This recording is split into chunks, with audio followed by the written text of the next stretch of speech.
मैं टेररिस्ट आदमी नहीं हूँ। में संजय दत्त को 5 साल की सजा, पूरे 20 साल लग गए संजय दत्त पर आखिरी फैसला आने में। जैसे ही संजय ने कपड़े हटाए, उनके सामने पड़ी थी 3 राइफलें, कुछ मैगजीन्स और 250 राउंड गोलियां। इतने हथियार देखकर संजय घबरा गए। संजय दत्त ने 3 में से एक AK-56 राइफल और कुछ गोलियां रख लीं। बाकी हथियारों को वापस ले जाने के लिए कहा और यही हो गई उनसे सबसे बड़ी गलती।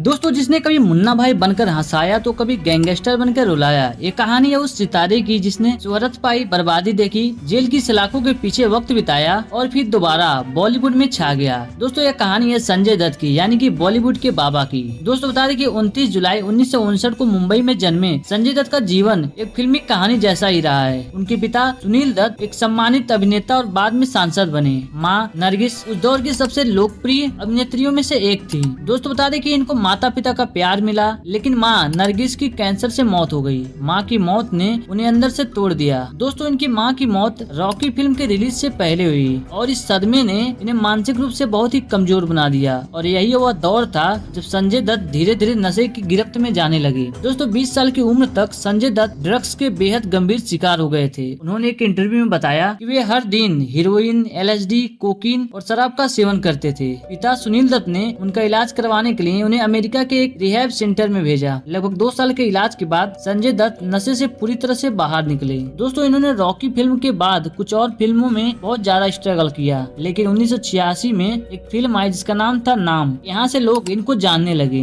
इसके बाद साजन, थानेदार, खलनायक, वास्तव, मुसाफिर और कांटे जैसे हिट फिल्में दिए। लेकिन इनके लिए गेम चेंजर तब बना जब मुन्ना भाई MBBS और लगे रहो मुन्ना भाई जैसे मूवी रिलीज हुई। इस मूवी से यह घर घर में हीरो बन गए। दोस्तों, बता दें कि 1993 में मुंबई में बम ब्लास्ट हुआ। भारत के इतिहास का सबसे खतरनाक आतंकी हमला हुआ था। इसमें 250 से ज्यादा लोगों की जान गई थी। इस केस में संजय दत्त पर आरोप लगे कि इन्होंने अंडरवर्ल्ड से संबंध रखे और आतंकियों के साथ घर में अवैध हथियार रखे, जैसे AK-56। उन्होंने खुद कबूल किया यह हथियार उनके सुरक्षा के लिए था, न कि आतंक के लिए। और 1994 में उन्हें गिरफ्तार किया गया।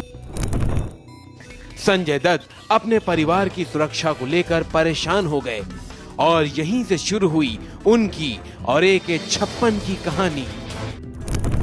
और फिर बेल मिली, लेकिन यह केस 20 साल तक चलते रहा और उसके बाद 2013 में उन्हें टाडा के तहत दोषी करार दिया गया और 5 साल की जेल हुई। उन्हें पुणे की यरोड़ा जेल में 42 महीने के लिए रखा गया। दोस्तों, जब संजय दत्त जेल में रहते थे उस दौरान 4 बजे उठते थे, योग करते थे, जेल की वर्कशॉप में बैग सिलते थे और दिन में 50 से 60 रुपए मिलते थे। यह समय इनके जीवन का सबसे कठिन समय था। संजय दत्त की जिंदगी में बहुत ज्यादा ही उतार चढ़ाव रहे। उनका नाम कई अभिनेत्रियों के साथ भी जुड़ा, जैसे कि टीना मुनीम, माधुरी दीक्षित, रिया पिल्लई और उनकी पहली पत्नी का नाम ऋचा शर्मा था, जो कि ब्रेन ट्यूमर से उनकी मृत्यु हो गई। उनसे उनकी बेटी त्रिशला, जो अमेरिका में रहती है, फिर दूसरी शादी किया, लेकिन ये दूसरी शादी टूट गई। फिर तीसरी शादी हुई मान्यता से, जिनसे उनके 2 बच्चे हुए। एक का नाम इकरा और दूसरा का नाम सारान है। मान्यता ने जेल के दौरान उनका साथ नहीं छोड़ा। आज भी वो उनकी सबसे बड़ी ताकत बन के साथ रहती है। दोस्त बता दें कि 2016 में जब संजय दत्त जेल से रिहा हुए, तब वो फिर से दोबारा फिल्मों में कदम रखा और इस दौरान भूमि, प्रस्थानम, KGF चैप्टर 2,